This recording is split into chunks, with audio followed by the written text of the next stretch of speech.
Hey, what's up, YouTube? It is Toy Adventures here again with another figure review.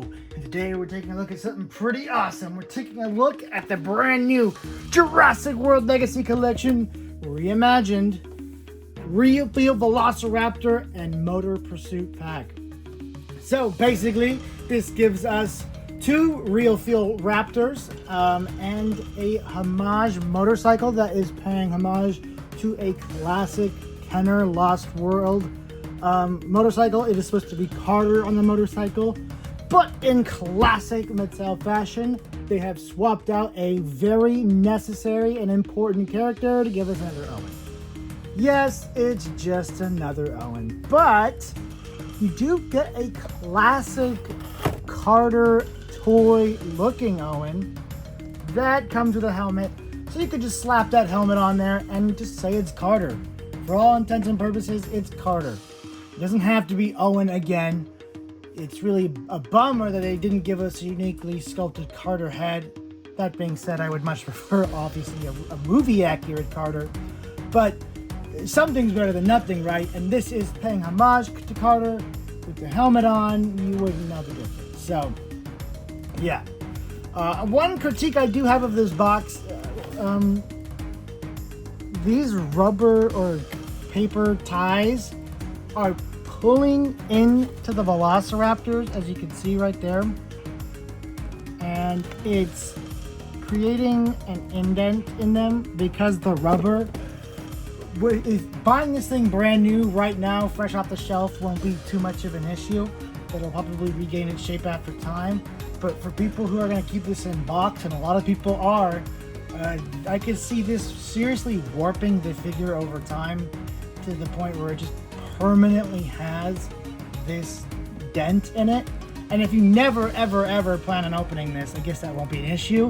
But eventually it'll get opened, when it leaves your possession or whenever.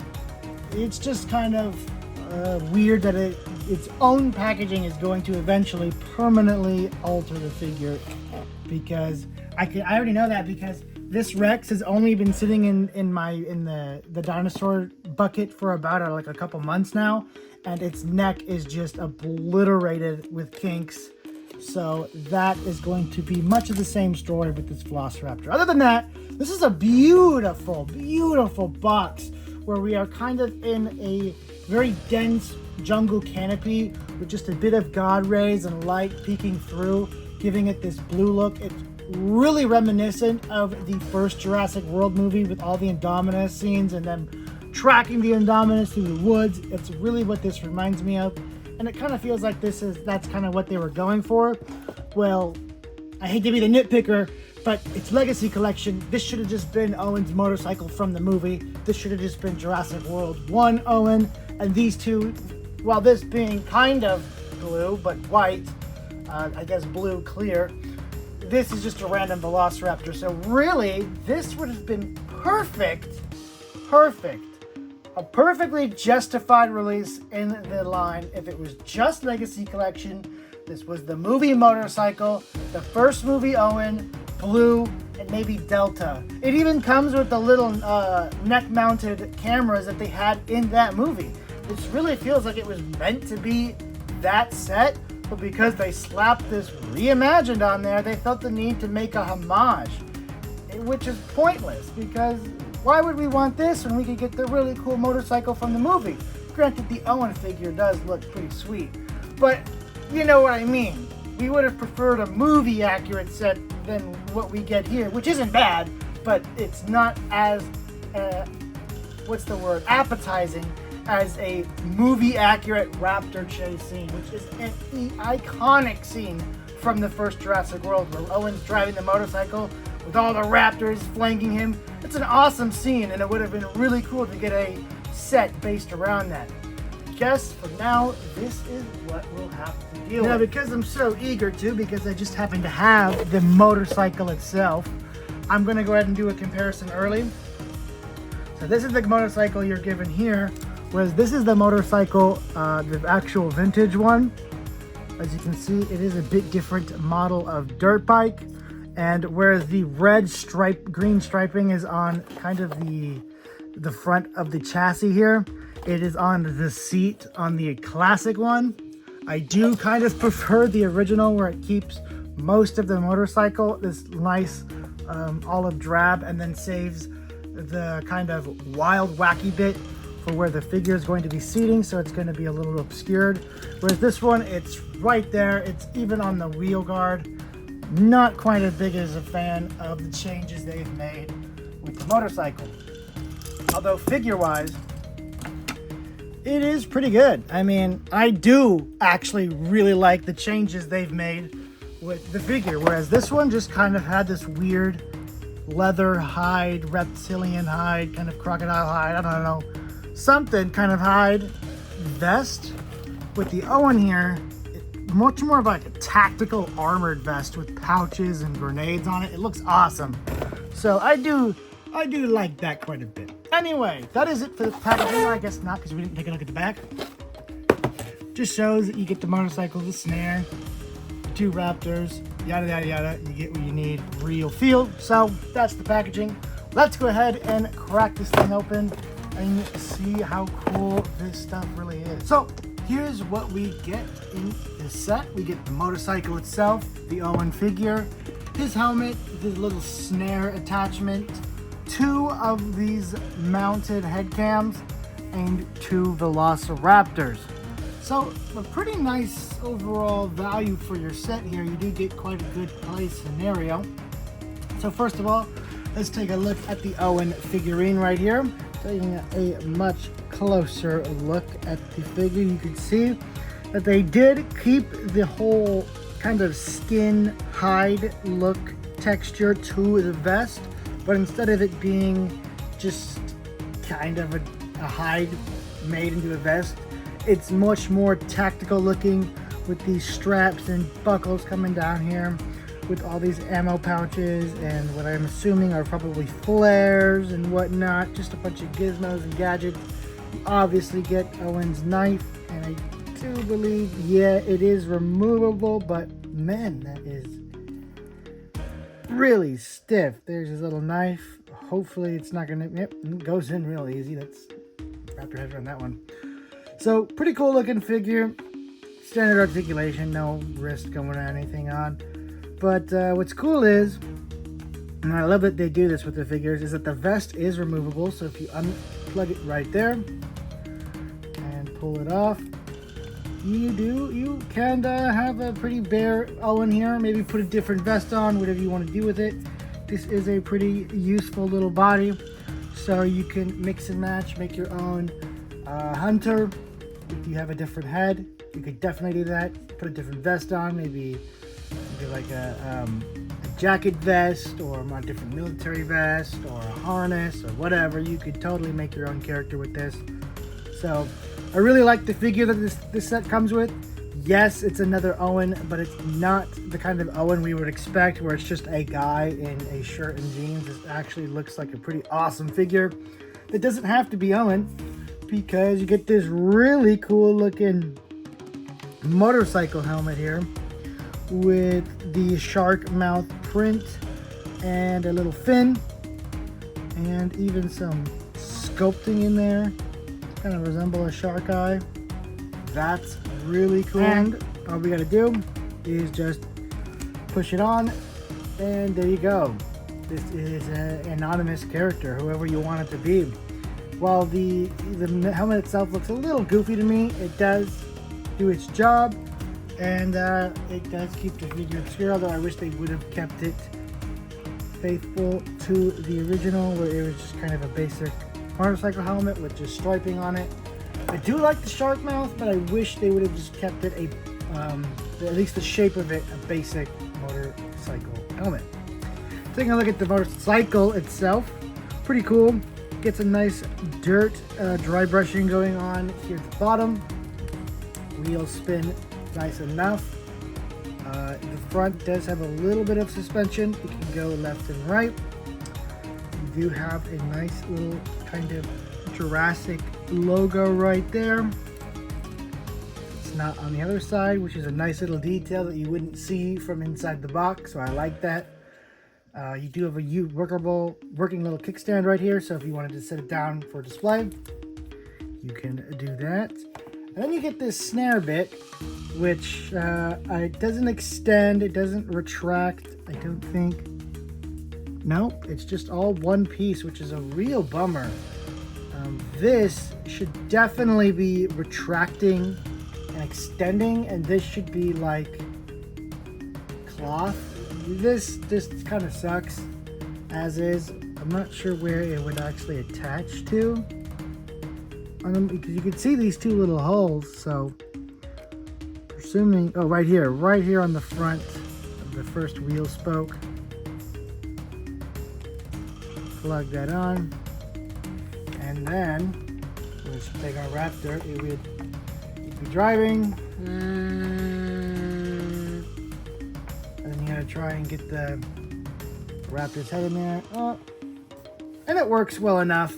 It would have worked a little easier had this been just, damn that little neck thing. Had this just been cloth, it would have been a little cooler if this was extending like the old toy. But as is, it still gets the job done. As you can see, you still got him. And then if you really wanted to, well, you don't. So it does still accomplish its intended mission perfectly fine. So a bit lackluster, but it does what it needs to. It's got a bit of sculpting in there. You can see that there would be some striping in there, but they didn't paint it in. It's just kind of implied, and then some basic greebling. So that is the motorcycle and its attachment piece. Really cool. This is definitely worthy of some repaints. Just go ahead and disassemble it somehow. I'm not entirely sure how you would disassemble this one. I'm not seeing where the screws are, so this one would be a pretty gnarly disassembly because you have to get these pins out. So that sucks. So you probably just would be your best bet is just painting it as is, and yeah, that would be my suggestion instead of trying to disassemble this particular toy. Just because if there's no visible screws and you have these metal pins, oh yeah, you're gonna be digging a friggin' screwdriver in there and wedging stuff out, and it's gonna get messy and you're gonna ruin the scope. So that's it for the motorcycle. It is really cool. Does what it needs to. The figure's great. Goes on it just fine. There's little hands on the handlebars. You get the idea. Zoom, zoom. Now let's take a look at the Raptors, who are arguably the star of the show. You get a kind of blue. It's actually white with a blue stripe, whereas blue is obviously gray with a blue stripe. So maybe this is like a prototype blue or an offspring of blue, maybe a male version of blue's genome. All different types of possibilities.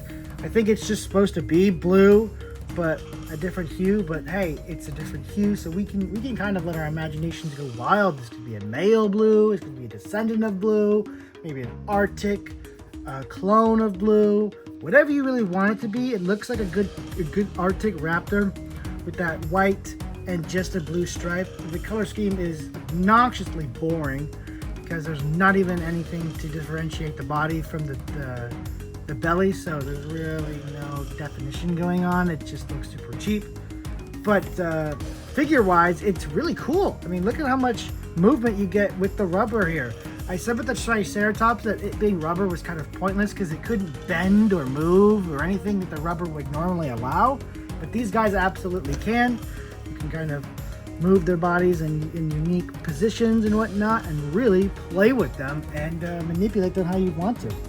Not only that, the neck is also on a swivel. That's, as far as I'm concerned, pretty new for these this attack pack mold of Velociraptor.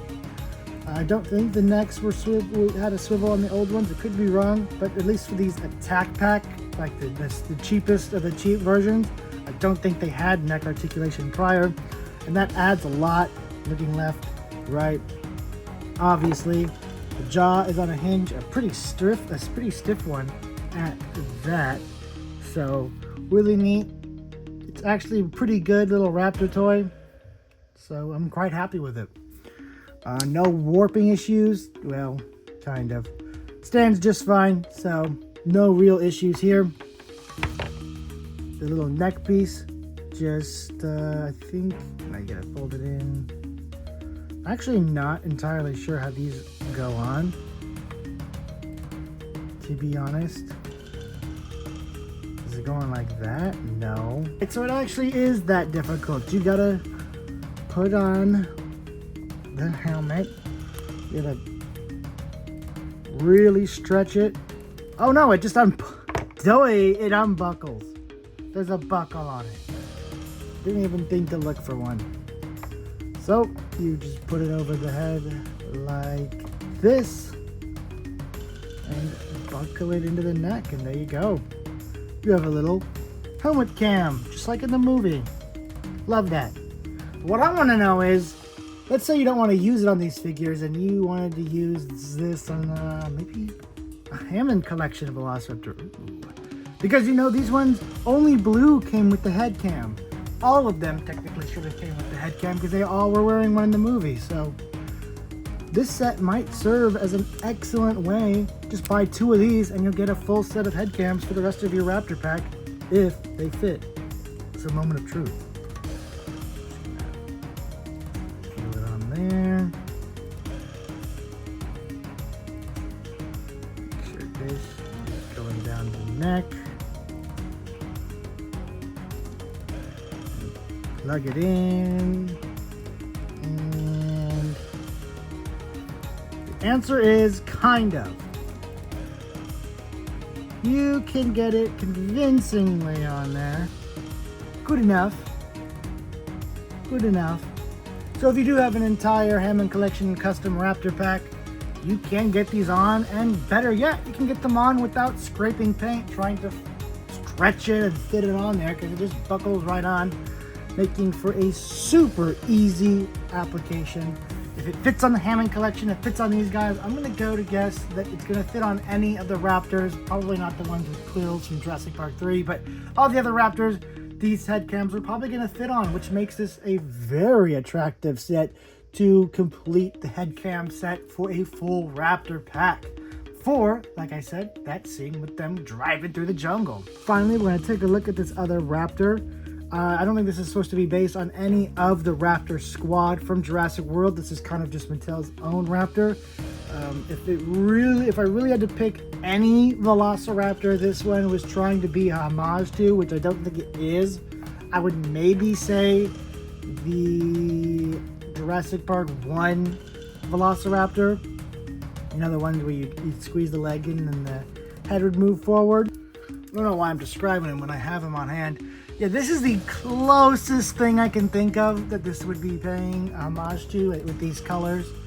And I don't even think that's true because this is brown and that one's red. So there goes my guess out the window. But as it is, it looks pretty cool. It is, again, painfully boring because they only put 2 colors on it with this red and then this dark navy blue-esque color on the back for the stripes. Looks cool enough. You do get the neck articulation, which is nice. Mouth opens. It being rubber, painting this thing is going to be tricky because paint loves to crack when bent, especially on rubber. So you might need some kind of special rubber paint. I'm not sure if that even exists. I stick to acrylic. So I think as cool as these Raptors are, you're just going to have to accept them as they are. I don't think you're going to get too much of a paint job, at least nothing too complicated on these guys, sadly. But they do make a pretty cool little pair. And how do they compare to the other real feel stuff? Well, luckily we got most of it on deck here. Here they are compared to the Tyrannosaurus Rex. Let's go ahead and move the camera up just so we get a bit of a better view. It is your standard Velociraptor size. In fact, I have the Hammond Collection on hand still. This is your standard Velociraptor size. So size comparisons are kind of pointless because we've done size comparisons for this exact mold about a bajillion times over. But why not? just get the whole Reimagined line except for the Carnotaurs because I'm not going to go track it down. It's somewhere in some bin in the garage. But yeah, I think these Raptors earned their existence, or at least their need to exist, strictly because they are real feel, bendable. You can actually manipulate their poses and play with them. Play instead of just, you know, kind of moving them around and using your imagination. You can really bend them around and have their bodies assume the pose you need at the moment. They won't hold the pose. These are definitely toys, in my opinion. Definitely toys to be played with outside, wherever. More so than collector's items for sure. Which is kind of the sadness in the Reimagined line. The Legacy Collection all could be justified as collector's items and toys, whereas a lot of these Reimagined things are only collector items for the real completionists, the hardcore fans that really like them. Otherwise, they're just strictly in the toy category. So I really hope, Mattel, if you're listening, the Reimagined line is good. It's a good concept and it's producing good figures, but you need to mitosis, split them apart again. Give us back the Legacy Collection and then just do Jurassic Park Reimagined on its own. It's where it does, you know, the homages to the old toys with the rubber skin. And then we get Legacy Collection, which is strictly to pay homage to the older movies, making accurate sets based on scenes we love. Because the whole Reimagined Legacy Collection thing, they don't go together. This isn't peanut butter and jelly, okay? Homages to old toys and homages to specific accurate movie scenes are two completely different things. And we would much rather have accurate things to the stuff we saw on screen, more so than homages to toys that some of the old heads in the fandom got to experience as kids. These are still great toys now, but I think I can speak for the community, but we'd rather have, instead of, you know, these two random Raptors and this random looking Owen, the proper motorcycle from the movie, Owen's proper Jurassic World 1 outfit, because we haven't gotten that as a standard figure yet. A proper looking blue, one of the 4 Raptor squads, obviously not another blue, but you know what I mean? Like, this should have been based on the motorcycle chase scene instead of just inspired by it, you know what I mean? That's kind of why I don't like the Reimagined bit, because it's holding back what the Legacy Collection was. I think they need to be split apart so they can both flourish in their own respects. Anyway, guys, that has been my review for this set. I'm going to give it actually an 8 out of 10. This is a great value. You get an awesome looking human, a really cool little motorcycle with a very functioning action gimmick, 2 cool Raptors who aren't super special but are fun to play with, and the head mounts that are ever so valuable to arm your actual Raptor squad with, so you can have that little bit more movie accuracy. So there's actually quite a few reasons to get this set, which makes it score so high in my opinion. It's not just you're buying it for the Raptors, you're buying it for the human, like it is with a lot of things. There's a lot of things to like about this. So that's my score. What do you guys think about it? Are you guys going to pick this set up? I understand this is a pretty easy skip for a lot, but for those who see its potential, this is worthy of buying. And if you have your full Raptor squad, maybe even worth buying 2. Then you can just take the Owen and make a completely new hunter with the other parts you have lying around. So guys, that's been my review. Thank you all so much for watching. This has been Toy Adventures, and I'll catch you guys in the next review.